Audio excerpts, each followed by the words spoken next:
Welcome to exam विवेचना। तो दोस्तों, जैसा कि आप लोगों को पता है, हम अपने चैनल पर डिस्कस करते रहते हैं PYQ सीरीज। तो आज जो सीरीज आपके समक्ष लाया हूँ, तो ये सीरीज आपके लिए काफ़ी महत्वपूर्ण होने वाली है। क्यों? क्योंकि जो ये सीरीज है, इसमें हम आपको कराएंगे नेट सेट HPSC, अर्थात जो हरियाणा में असिस्टेंट प्रोफेसर हिंदी की वैकेंसी निकली है, उसके प्री एग्जाम के लिए यहाँ पर हम आपके लिए तैयारी करवाएंगे। ठीक है, ये सिर्फ किसी एक परीक्षा तक सीमित नहीं है दोस्तों, चाहे कोई भी परीक्षा क्यों ना हो, अगर हिंदी साहित्य से संबंधित होगी, जैसे नेट सेट, JRF है, HP असिस्टेंट प्रोफेसर है, हरियाणा असिस्टेंट प्रोफेसर है, उनके प्री के लिए काफ़ी महत्वपूर्ण ये सीरीज रहने वाली है, इसलिए ध्यान से देखिएगा। ठीक है, net set, JRF, TGT, PGT या फिर असिस्टेंट प्रोफेसर है, वहाँ पर आपको ये क्वेश्चन देखने के लिए मिलेंगे, इसलिए पूरी सीरीज को देखिएगा। काफ़ी महत्वपूर्ण यहाँ पर मैं प्रश्न लाने वाला हूँ, तो इस सीरीज को फॉलो करेंगे तो काफ़ी आपको लाभ मिलेगा। तो आगे बढ़ने से पहले आपको बता देता हूँ, अगर जैसे आप लोग तैयारी कर रहे हैं LT, TET, LT commission, TGT, PGT, net set, JRF इत्यादि के लिए, असिस्टेंट प्रोफेसर इत्यादि, इसके लिए हमारी हार्ड कॉपी नोट्स अवेलेबल हैं। आप इन्हें अपने घर में स्टडी करने हैं तो मंगवा सकते हैं। यहाँ पर देखिए नंबर भी दिया गया है। ठीक है, तो इस नंबर पे आप व्हाट्सएप करके इसकी क्वेरी कर सकते हैं। ठीक है, तो कोई भी क्वेरी होगी तो यहाँ पर जो नंबर दिया गया है, इस पर आप क्वेरी कर सकते हैं। तो व्हाट्सएप इत्यादि से अगर आप नहीं जुड़े हैं तो टेलीग्राम, व्हाट्सएप, उनके लिंक भी डिस्क्रिप्शन बॉक्स में दे दिए गए हैं, उनके साथ आप संपर्क कर सकते हो और अपनी तैयारी को और भी सुदृढ़ कर सकते हो। चलिए देख लेते हैं पहले प्रश्न को। यहाँ पर आप इसको मॉक टेस्ट के तौर पर भी ले सकते हो। बाकी ये जितने भी क्वेश्चन पेपर आपके साथ डिस्कस करूंगा, ये पहले किसी न किसी परीक्षा में पूछे गए हैं, इसलिए आगामी परीक्षा हेतु काफी महत्वपूर्ण होंगे। ये लगभग 50 प्रश्न इस वीडियो में हम डिस्कस करेंगे, ज्यादा एक्सप्लेनेशन में नहीं करूंगा, नहीं तो ज्यादा लंबा टाइम हो जाता है। तो देखिए पहला प्रश्न यहाँ पर क्या पूछा गया है। हिय निर्गुण नई नहीं सगुन, रसना राम सुनाम, पंक्ति किस कवि की है? तो जो प्रस्तुत पंक्ति है ये किसकी होगी? यहाँ पर आप थोड़ा समय लेकर उत्तर भी लगा सकते हैं। तो प्रस्तुत पंक्ति है तुलसीदास जी की। तुलसीदास क्या कहते हैं? हिय निर्गुण नई नहीं सगुन, रसना राम सुनाम, पंक्ति तुलसीदास की होगी। अगला जो प्रश्न थोड़ा सा बड़ा कर देते हैं इसे। हाँ, अब ये ठीक रहा। अगला प्रश्न क्या दिया गया है?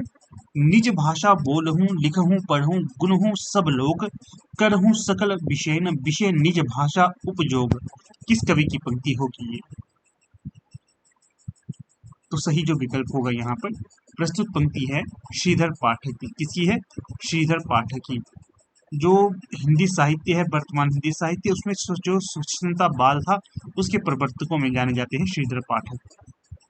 अगला प्रश्न देखिए 3, निर्गुण भक्ति का पंचम तत्व कौन सा है? निर्गुण भक्ति का पंचम तत्व कौन सा है, ये यहाँ पर बतलाना है। तो तीसरे का जो सही विकल्प हो जाएगा, तो वो हो जाएगा विकल्प ए, सहज साधना। निर्गुण भक्ति का पंचम तत्व सहज साधना को माना जाता है, सहज साधना। PDF इत्यादि के लिए बार बार कह रहा हूँ, आप हमारे टेलीग्राम, व्हाट्सएप ग्रुप्स के साथ जुड़ सकते हैं, मिल जाएगी वहां पर PDF। वृंदावन लाल वर्मा का ऐतिहासिक नाटक कौन सा है? वृंदावन लाल वर्मा जो है, इनका ऐतिहासिक नाटक पूछा गया है। तो यहाँ पर जो इनका ऐतिहासिक नाटक हो जाएगा, तो वो हो जाएगा सेनापति उदल। सेनापति उदल नाम से इनका ऐतिहासिक नाटक लिखा गया है, ध्यान रखिएगा इसका। बाकी देखिए जन्मेजय का नागयज्ञ, स्कंदगुप्त, तो ये जो प्रमुख ऐतिहासिक नाटक माने जाते हैं, ये जयशंकर प्रसाद के माने जाते हैं। अगला प्रश्न है यहाँ 5, किशोरीलाल गोस्वामी की कहानी इंदुमती किस पत्रिका में प्रकाशित हुई थी? पहले तो ये ध्यान रखिए, इंदुमती किसकी कहानी है? ये थी किशोरीलाल गोस्वामी की, और इसे प्रथम कहानी होने का भी गौरव प्राप्त है। और ये किस पत्रिका में प्रकाशित हुई थी, ये भी काफी महत्वपूर्ण है।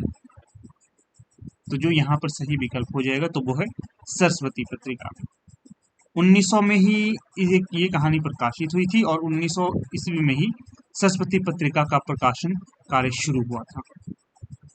अगला प्रश्न देखिए, देवकी नंदन खत्री का उपन्यास काजर की कोठरी किस युग में प्रकाशित हुआ था? सबसे पहले तो आपने ये ध्यान रखना है कि जो काजर की कोठरी है, ये किसका उपन्यास है? तो ये हो जाएगा देवकी नंदन खत्री का। ठीक है, और ये किस युग में प्रकाशित हुआ था, ये भी काफी महत्वपूर्ण है। तो सही जो विकल्प हो जाएगा, तो वो होगा द्विवेदी युग में। किसमें? द्विवेदी युग में। अगला प्रश्न देखिएगा साथ, इसमें क्या पूछा गया है। सुरभि पीड़ित मधुपों के बाल तड़प बन जाते हैं गुंजार, यह पंक्ति पंत की किस कविता की है। पहले ध्यान रखिए, पंत से तात्पर्य है सुमित्रा नंदन पंत। तो ये जो प्रस्तुत पंक्तियां हैं ये इनकी किस कविता से ली गई हैं वो यहाँ पर बताना है। तो सही जो विकल्प हो जाएगा मौन निमंत्रण, इनकी कविता है मौन निमंत्रण, उससे ये पंक्ति ली गई है कि सूरभि पीड़ित मधुपों के बाल तर्प बन जाते हैं गुंजार, ये पंत जी की कविता होगी। बाकी देखिए, परिवर्तन, मौन निमंत्रण, नौका विहार, एक तारा, ये सारी की सारी जो कविताएं हैं किसकी होंगी, सुमित्रा नंदन पंत की। सुमित्रा नंदन पंत का जन्म कहाँ पर हुआ था, ये प्रश्न मैं आपके लिए छोड़ देता हूँ, तो इसका उत्तर आप दीजिएगा।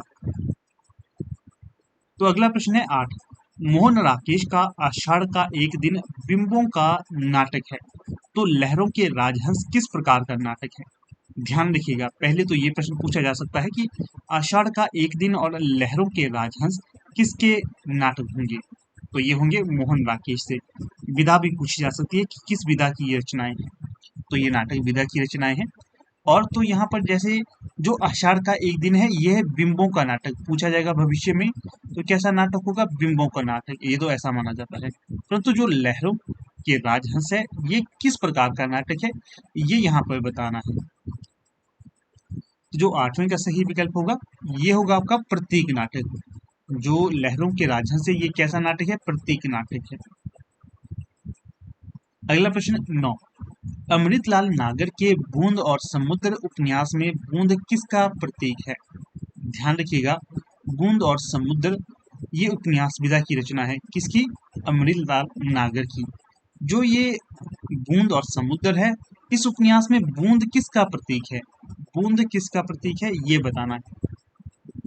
तो जो बूंद है ये व्यक्ति का प्रतीक होगा, बूंद और सागर। ये जो व्यष्टि से समष्टि की ओर उन्मुख है ऐसा इसमें बतलाया गया है। अगला प्रश्न 10, बांगड़ू बोली जाटू के अतिरिक्त किस नाम से प्रसिद्ध है। जो बांगड़ू है इसे जाटू के नाम से भी जाना जाता है, इसी के साथ साथ एक और प्रसिद्ध और प्रचलित नाम है, वो कौन सा है, तो वो होगा आपका हरियाणवी या हरियाणी। जो बांगड़ू है इसे जाटू भी कहा जाता है और हरियाणवी भी कहा जाता है। अगला प्रश्न देखिएगा 11, संघर्षी ध्वनियां क्या कहलाती हैं। संघर्षी ध्वनियां क्या कहलाती हैं या क्या कहलाती थी। तो जो 11 का सही विकल्प होगा तो वो होगा उष्म, संघर्षी ध्वनियां उष्म ध्वनियां कहलाती हैं। ध्वनि की प्रतिष्ठा एवं उसकी परंपरा के प्रवर्तन का श्रेय किसको प्राप्त है। ध्वनि की प्रतिष्ठा एवं उसकी परंपरा के प्रवर्तन का श्रेय किसको प्राप्त है। तो जो 12 का सही विकल्प हो जाएगा आनंदवर्धन को, किसे, आनंदवर्धन को, विकल्प बी।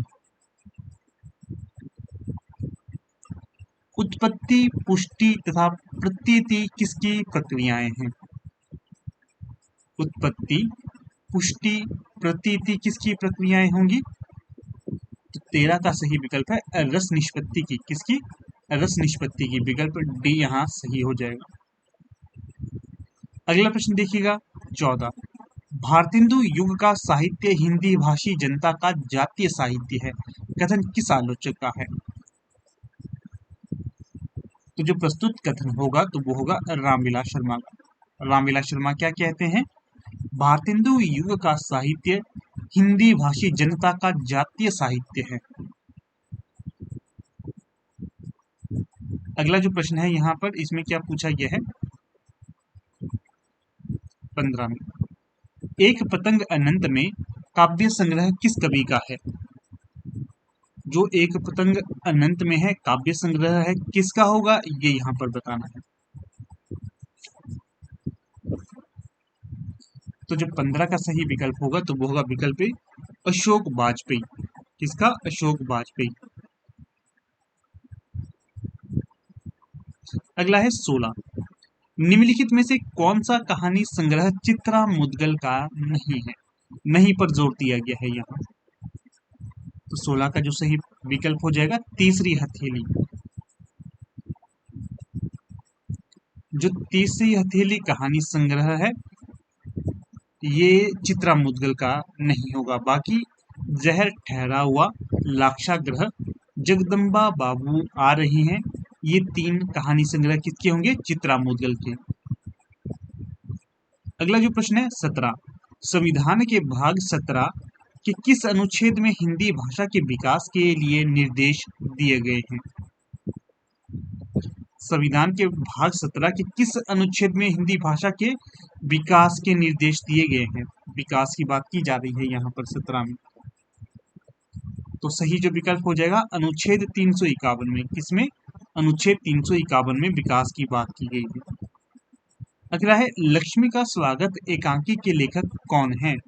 लक्ष्मी का स्वागत एकांकी है, इसके लेखक कौन होंगे ये यहाँ पर बताना है। 18 का सही विकल्प क्या होगा? तो जो 18 का सही विकल्प हो जाएगा लक्ष्मी का स्वागत एकांकी किसकी है? उपेंद्र नाथ अश्क का। घनारंग दुबे का कृष्ण रामायण काव्य किस भाषा में रचित है? ध्यान रखिएगा, कृष्ण रामायण के नाम से भी एक रचना लिखी गई है, किसके द्वारा? घनारंग दुबे जी के द्वारा। और ये किस भाषा में है ये यहाँ पर पूछा गया है। तो जो 19 का सही विकल्प होगा ब्रज भाषा में रचित है ये। किसमें? ब्रज भाषा में। विकल्प डी यहाँ पर सही हो जाएगा।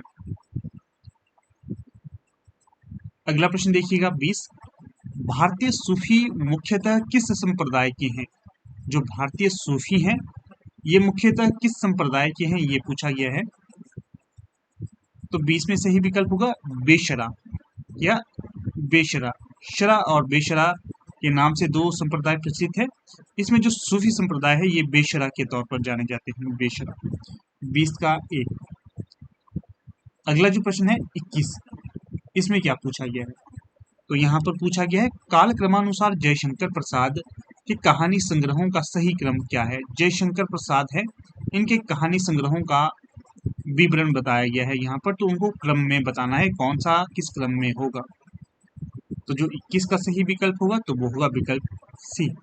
सबसे पहले प्रतिध्वनि कहानी संग्रह आया, फिर आकाशदीप, फिर आंधी और सबसे अंत में इंद्रजाल।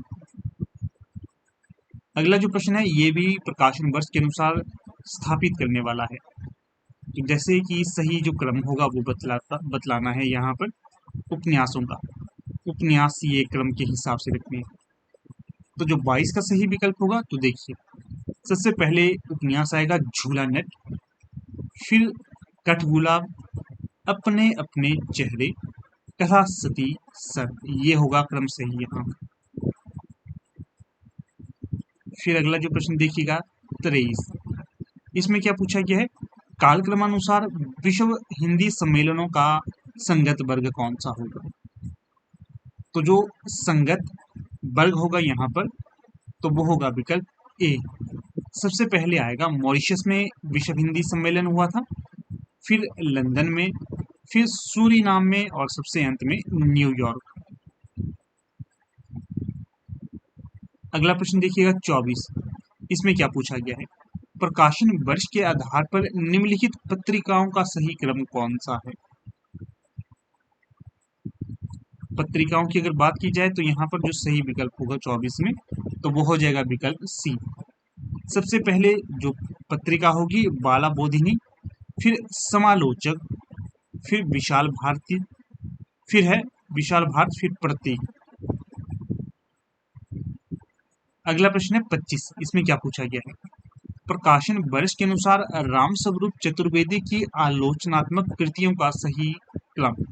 राम स्वरूप चतुर्वेदी, हिंदी साहित्य का संवेदनात्मक इतिहास इन्हीं के द्वारा लिखा गया है। ठीक है, काफी महत्वपूर्ण माना जाता है ये भी। तो जो 25 का सही विकल्प होगा तो वो होगा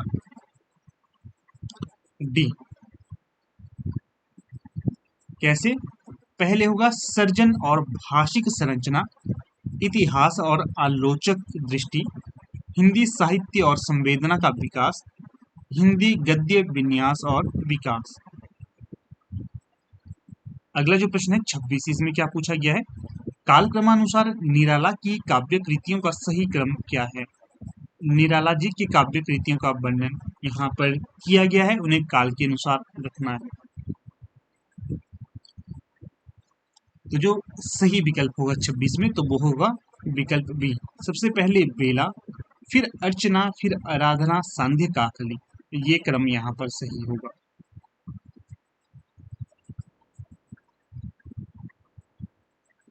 अगला प्रश्न देखिएगा 27। इसमें यहाँ पर क्या पूछा गया है, इसमें भी प्रकाशन वर्ष के आधार पर वृंदावन लाल वर्मा के उपन्यासों का सही क्रम बताना है। तो जो 27 का सही विकल्प हो जाएगा तो वो होगा विकल्प ए।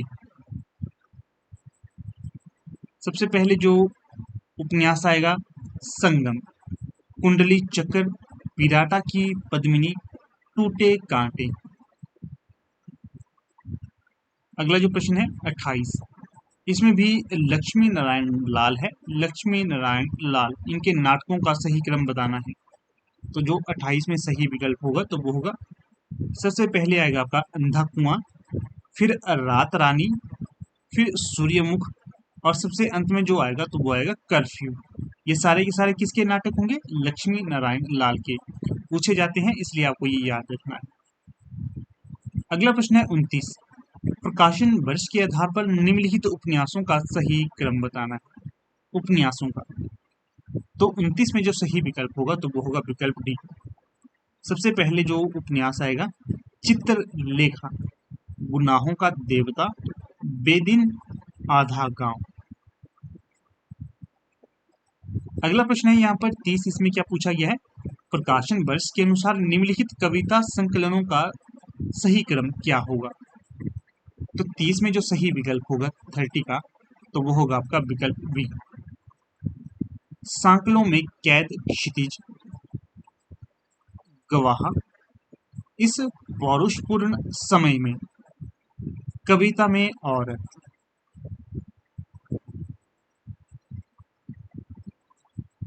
अगले प्रश्न को देख लेते हैं 31। इसमें क्या पूछा गया है, निम्नलिखित ग्रंथों को उनके रचनाकारों के साथ सुमेलित कीजिए। तो देखिए, अगर हम रचनाकारों को उनकी रचना के साथ सुमेलित करते हैं तो कुछ इस प्रकार से क्रम बनता है यहाँ पर 31 में। मधुमती भूमिका, मधुमती भूमिका किसकी होगी, ये भट्टनायक की। किसकी है, भट्टनायक की। काव्य अलंकार सूत्रवृत्ति, ये किसकी रचना है, बामन की। रस कलश, ये किसकी रचना होगी, रस कलश होगी आपकी हरिऔध जी की। श्रृंगार निर्णय, ये किसकी रचना है, तो श्रृंगार निर्णय हो जाएगी भिखारी दास की। किसकी, भिखारी दास की। इस प्रकार से ए का 3 यहाँ पर है, बी का 4 यहाँ है, सी का 1 यहाँ है, और डी का 2 यहाँ है। इस प्रकार से 31 का जो सही विकल्प होगा ए। अगला प्रश्न है 32। इसमें क्या पूछा गया है, निम्नलिखित काव्य पंक्तियों को उनके कवियों के साथ सुमेलित करना है। एक तरफ काव्य पंक्तियां दी गई हैं, दूसरी तरफ उसके रचनाकार। तो कर लेते हैं, इसमें सही जो विकल्प होगा तो वो होगा विकल्प, जैसे देख लेते हैं, पहले मिला लेते हैं। दुल्हनी गावहू मंगलाचार, तो जो पंक्तियां हैं दुल्हनी गावहू मंगलाचार, किसकी पंक्ति होगी, महात्मा कबीरदास की। मेरो मन अनंत कहाँ सुख पावे, मेरो मन अनंत कहाँ सुख पावे, तो सही जो विकल्प हो जाएगा यहाँ पर, तो वो ये जो पंक्तियां हैं सूरदास की होंगी। फिर है द्रबहु सो दशरथ अजीर बिहारी, ये किसकी पंक्तियां हो जाएंगी, तुलसीदास की। पियूसु कहूँ संदेशड़ा, हे भोरा हे कागा, ये पंक्तियां किसकी होंगी, तो ये जो पंक्तियां होंगी ये हो जाएंगी आपकी जायसी की, मलिक मोहम्मद जायसी की। इसलिए जो सही यहाँ पर मिलान हो जाता है, ए का 2 यहाँ पर है और यहाँ पर है, ए और डी में। मेरो मन अनंत कहाँ सुख पावे, तो बी का 3, ये भी 2 जगह है। आप एलिमिनेट मेथड को प्रयोग करेंगे तो आपको उत्तर मिल जाएगा। द्रबहु सो दशरथ अजीर बिहारी, ये किसका है, सी का 4। सी का 4 कहाँ कहाँ है, यहाँ पर है और यहाँ पर है, इसलिए ये तो यहाँ पर खत्म हो गया आपका, ये तो होगा नहीं, तो उत्तर होगा विकल्प डी। क्योंकि बाकी सारे यहाँ पर मिल नहीं रहे थे, ए और डी वाले विकल्प मिल रहे थे, इसलिए ए यहाँ से एलिमिनेट हो गए। क्योंकि सी का 4 है तो 4 सिर्फ डी वाले में है और बी वाले में है, क्योंकि बी में तो बाकी मिल नहीं रहे तो बी तो वैसे भी नहीं होगा, इसलिए डी सही विकल्प हो जाएगा यहाँ। अगला जो प्रश्न है 33, निम्नलिखित कहानियों को कहानीकारों के साथ सुमेलित कीजिए। तो चलिए सुमेलित कर लेते हैं। तो देखिएगा यहाँ पर आर्द्रा, ये किसकी कहानी होगी आर्द्रा? तो सही जो यहाँ पर हो जाएगा इसका मिलान आर्द्रा आर्द्रा ये हो जाएगी मोहन राकेश की कहानी आर्द्रा। अभिमन्यु की आत्महत्या, तो ये हो जाएगी राजेंद्र यादव की, किसकी? राजेंद्र यादव की। यही सच है, यही सच है मनु भंडारी की, किसकी? मनु भंडारी की। दोपहर का भोजन, ये होगा आपका अमरकांत का, अमरकांत। तो इसलिए यहाँ पर विकल्प कौन सा सही होगा? ए का 4 कहाँ कहाँ है? ए का 4 सिर्फ एक में है। अगर इस तरह से आपके मिल जाते हैं ना तो ज्यादा देखना ही नहीं है आगे पीछे, क्योंकि ए का 4 कहीं नहीं है, इसलिए विकल्प ए ही यहाँ पर सही होगा। बाकी भी मिला लेते हैं आपके सेटिस्फेक्शन के लिए। अभिमन्यु की आत्महत्या बी का 3, बी का 3 बी में ही है, ए में ही है। यही सच है मनु भंडारी सी का 5, ये भी विकल्प ए में ही है। दोपहर का भोजन 1, दोपहर का भोजन दोहा अमरकांत, इसलिए ये सही होगा, विकल्प ए यहाँ पर सही होगा। जब आपका एक मिल जाता है ना तो बाकी को मिलाने की आवश्यकता नहीं होती, क्योंकि समय इससे बच जाता है, इसलिए कह रहा हूँ। अगला जो है 34, यहाँ पर भी पूछा गया है निम्नलिखित आत्मकथाओं को उनके लेखकों के साथ सुमेलित कीजिए। तो देखिए एक तरफ आत्मकथाएं दी गई है, दूसरी तरफ उसके लेखक दिए गए हैं। तो अगर हम सही मिलान कर लेते हैं यहाँ पर 34 में, तो देखिए मिलान कुछ इस प्रकार से होगा। दोहरा अभिशाप, ये किसकी आत्मकथा होगी? दोहरा अभिशाप। तो सही जो विकल्प हो जाएगा दोहरा अभिशाप का हो जाएगा आपका कौशल्या वैसंतरी। जूठन, जूठन किसकी है? सबसे चर्चित आत्मकथाओं में है ये जूठन और मुर्दहिया, ये पढ़िएगा कभी इसमें मिलता है तो। यह है ओम प्रकाश वाल्मीकि की अपने अपने पिंजरे, ये किसकी होगी? मोहनदास नैमिषराय की।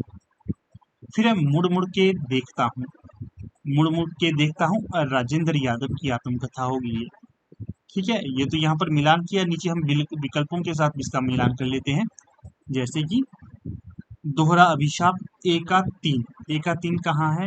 ए का 3, ए का 3 विकल्प सी में है, इसलिए सी ही इसका सही होगा। बाकी भी मिला लीजिए आप आराम से, आपको इसके उत्तर मिल जाएंगे। अगला है 35, इसमें क्या पूछा गया है? निम्नलिखित पात्रों को उपन्यासों के साथ सुमेलित करना है। पात्रों को, अगर यहाँ पर आपको एक भी पात्र का पता चल जाता है तो सही हो सकता है प्रश्न आपका। तो देखिए डॉक्टर प्रशांत ये किस उपन्यास के पात्र हैं? तो ये होंगे मैला आंचल के, किसके? मैला आंचल के। वर्षा वशिष्ठ ये किस उपन्यास की पात्र हैं? तो यहाँ पर जो सही विकल्प हो जाएगा मुझे चांद चाहिए, मुझे चांद चाहिए, वर्षा वशिष्ठ यहाँ से। फिर है मंदा, मंदा किस कहानी की पात्रा या उपन्यास की पात्रा है मंदा? तो सी में जो सही विकल्प हो जाएगा तो कौन सा होगा? इदम नमम। फिर है विपत्ति, ये किसका होगा? विपत्ति, विपत्ति हो जाएगा आपका पागल कुत्तों का मसीहा। इस प्रकार से ये विकल्प यहाँ पर सही होगा।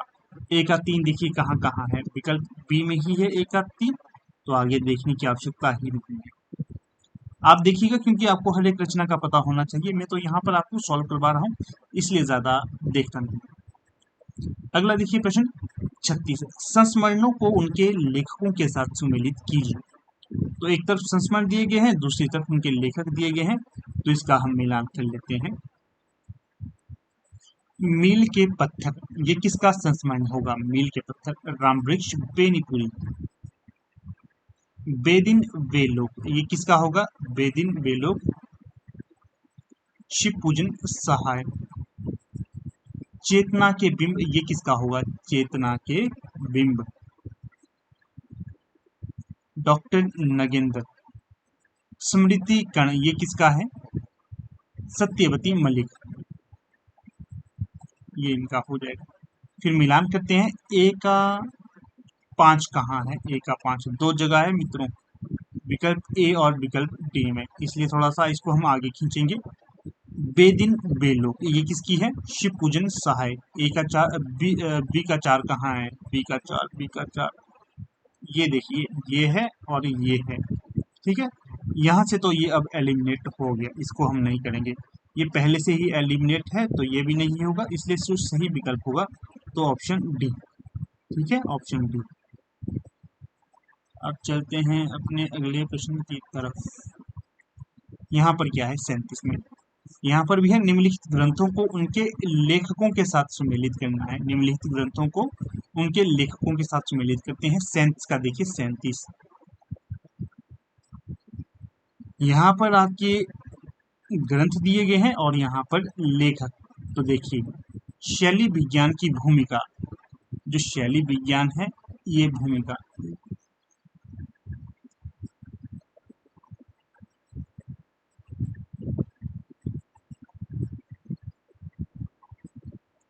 तो देखिएगा शैली विज्ञान की भूमिका ये किसकी रचना हो जाएगी? रविंद्रनाथ श्रीवास्तव। किसकी? रविंद्रनाथ श्रीवास्तव। शैली विज्ञान ये किसकी रचना है? शैली विज्ञान,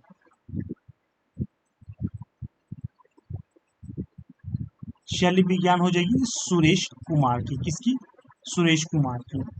शैली विज्ञान और भारतीय काव्यशास्त्र ये किसकी रचना होगी? सत्यदेव चौधरी की। और शैली विज्ञान और भारतीय काव्यशास्त्र, अंतिम है शैली विज्ञान का इतिहास, ये किसकी रचना हो जाएगी? तो जो ये रचना हो जाएगी पांडे श्री भूषण शीतांशु का। शीतांशु बड़ा अच्छा नाम है। तो इस प्रकार से जो ए का 3 कहाँ कहाँ पर है? विकल्प 2 में ही है, तो बी में, तो ये यहाँ से ही हम इसको खत्म कर देते हैं, आगे नहीं पढ़ेंगे। अगला देखिए 38, इसमें क्या है? आलोचना पद्धतियों को आचार्यों के साथ सुमेलित करिए। तो है 38 का समाजशास्त्रीय आलोचना। समाजशास्त्रीय आलोचना ये किसकी होगी? रामचंद्र शुक्ल। समाजशास्त्रीय आलोचना पद्धति है ये, समाजशास्त्रीय आलोचना रामचंद्र शुक्ल करते थे। मानवतावादी आलोचना, मानवतावादी आलोचना ये थे आपके हजारी प्रसाद द्विवेदी। सौष्ठववादी आलोचना ये किसकी होगी? सौष्ठववादी आलोचना ये हो जाएगी आपकी नंद दुलारे वाजपेयी की। ये ध्यान रखिएगा, इंपॉर्टेंट प्रश्न है ये। प्रयोगवादी आलोचना ये किसकी है? तो जो प्रयोगवादी आलोचना होगी 38 में, ये हो जाएगी मित्रों विजय देवनारायण शाही की, ठीक है। इस प्रकार से ये यहाँ पर सुमेलित रूप होगा। बाकी देखिए ए का 3 कहाँ है? ए का 3 विकल्प ए में ही है, इसलिए ये सही विकल्प हो जाएगा। यहाँ पर जितने भी प्रश्न आपके साथ डिस्कस कर रहा हूँ ये ऑफिशियल आंसर की पर आधारित है। अगला है 39, यहाँ पर काव्य पंक्तियों को कवियों के साथ सुमेलित करना है, तो कर लेते हैं 39 का।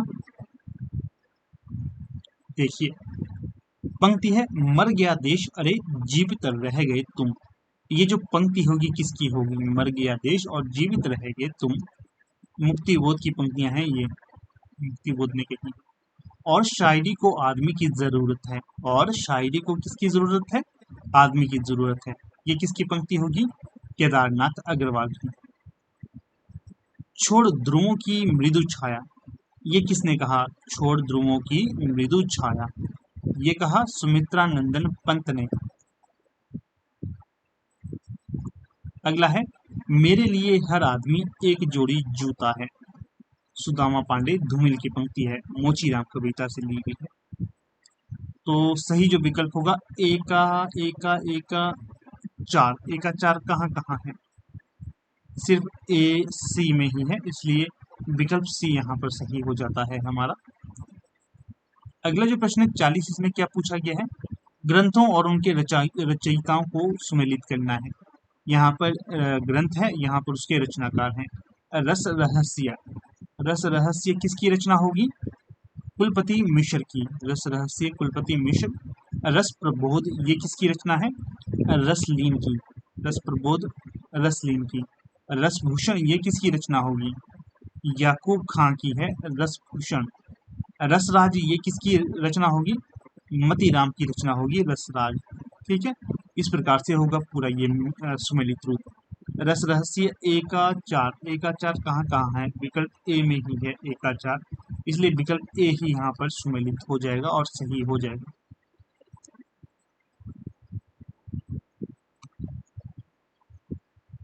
फिर है प्रश्न संख्या 41। यहाँ पर स्थापना और तर्क वाले प्रश्न हैं। ये भी आपसे पूछे जाते हैं नेट जैसी परीक्षाओं में। Net, set, JRF, assistant professor, PGT, यहाँ पर पूछे जाते हैं ये प्रश्न ज्यादातर। अब एलटी कमीशन और एलटी टेट में भी धीरे धीरे ये प्रश्न आने शुरू हो जाएंगे, इसलिए आपको अपने स्तर में बढ़ावा करना है। स्थापना क्या है? यहाँ पर एक गोबर से भरी हुई टोकरी भी सुंदर कही जा सकती है यदि उसका कोई उपयोग हो। यह विचार प्लेटो का है। तर्क क्या है? सौंदर्य की सत्ता आत्मगत होती है, वस्तुगत नहीं। तो यहाँ पर ये बताना है कि कौन सा यहाँ पर सही होगा। तो देखिए, जो स्थापना है कि एक गोबर से भरी हुई टोकरी भी सुंदर कही जा सकती है यदि उसका कोई उपयोग हो, ये पंक्ति तो कही गई है प्लेटो के द्वारा, बिल्कुल सही होगा ये। फिर है सौंदर्य की सत्ता आत्मगत होती है, वस्तुगत नहीं, बिल्कुल सही। सौंदर्य अगर हमें देखना है, सिर्फ हमें ये किसी चेहरे को देखकर नहीं देखना है, उसकी आत्मा को देखकर भी देखना है, इसलिए आत्मगति होती है, ये वस्तुगत नहीं होती। ठीक है, तो सौंदर्य दिल से देखा जाता है। वर्तमान स्थिति तो कुछ और है, परंतु जो वास्तव में है वो यहाँ पर बता रहा हूँ। 41 का हो जाएगा डी। ए और आर दोनों सही होंगे। अगला प्रश्न है 42। इसमें क्या है? ये भी स्थापना और तर्क वाला है। क्या स्थापना है यहाँ पर? टी.एस. इलियट के अनुसार साहित्य व्यक्तित्व की अभिव्यंजना ना होकर उससे पलायन है। तर्क क्या है इसका? रीजन क्या है? तो रीजन है इसी आधार पर अस्तित्ववादी सिद्धांत स्थापित है। तो यहाँ पर देखिए, अगर हम इसका सही मिलान देखते हैं कि जो असर्शन क्या है, टी.एस. इलियट के अनुसार साहित्य व्यक्तित्व की अभिव्यंजना ना होकर उससे पलायन है, ये तो जी बिल्कुल सही टी.एस. इलियट ने कहा था। अगला जो तर्क है, रीजन है इसी आधार पर अस्तित्ववादी सिद्धांत स्थापित है। देखिए, अस्तित्ववादी हैं, वे अपने अस्तित्व पर काफी महत्व देते हैं। ये नहीं कहा जा सकता कि इलियट का जो ये यहाँ पर सिद्धांत है इसी के ऊपर ये सही होगा, नहीं। इनका सिद्धांत अपने लिए सही है, परंतु अस्तित्ववाद के ऊपर ये लागू हो या फिर ये सिद्धांत अस्तित्ववाद से आधारित है, तो ये ऐसा कुछ नहीं है, इसलिए यहाँ पर ये गलत हो जाएगा। अस्तित्ववादियों के अलग से सिद्धांत थे। ठीक है, तो यहाँ पर असर्शन तो सही है, परंतु रीजन गलत होगा। तो ए सही है, आर गलत है। कहाँ? ए सही, आर गलत, तो विकल्प बी यहाँ पर सही होगा, विकल्प बी में। अगला देखिए, ये भी असर्शन और रीजन वाला। असर्शन पढ़ते हैं इसकी क्या है? स्थापना। भरत मुनि के प्रसिद्ध रस सूत्र में विभाव, अनुभाव, स्थायी भाव और व्यभिचारी भाव, इन चारों का उल्लेख है। तर्क क्या है? रीजन क्या है? रस का मूल आधार स्थायी भाव है, जो विभावादि से युक्त होकर ही रस बनता है।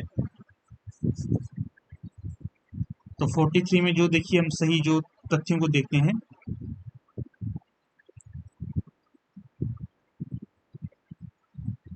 भरत मुनि के प्रसिद्ध रस सूत्र में विभाव, अनुभाव, स्थायी भाव और व्यभिचार, इन चारों का उल्लेख है। ये पूरी तरह से सही नहीं माना जाता। ठीक है, 43 की बात कर रहा हूँ, पूरी तरह से सही नहीं माना जाता, इसलिए विकल्प इसमें जो असर्शन है ये तो गलत हो जाएगी। रीजन देखिए, रस का मूल आधार स्थायी भाव है, तो विभावादि से युक्त होकर ही रस बनता है, ये यहाँ पर सही हो जाएगा। ठीक है, 43 में सी सही विकल्प होगा। अगला है 44। इसमें क्या है? स्थापना। जो उपयोगिता घोड़े की सैनिक के लिए है, वही भाषा की कवि के लिए। पंक्ति काफी महत्वपूर्ण है, ध्यान से पढ़िएगा इसे। जो उपयोगिता घोड़े के लिए सैनिक जो उपयोगिता घोड़े की सैनिक के लिए है, घोड़े की सैनिक के लिए, वही भाषा की कवि के लिए है। तर्क, क्योंकि भाषा साहित्य की अभिव्यक्ति का माध्यम है। तो देखिए, ये जो पहला कथन है तो इसमें ज्यादा देखने की जरूरत नहीं है, सही है पूरी तरह से। फिर जो तर्क है, क्योंकि भाषा साहित्य की अभिव्यक्ति का माध्यम है, ये भी यहाँ पर सही होगा। इसलिए दोनों कथन यहाँ पर सही होंगे, ए और बी।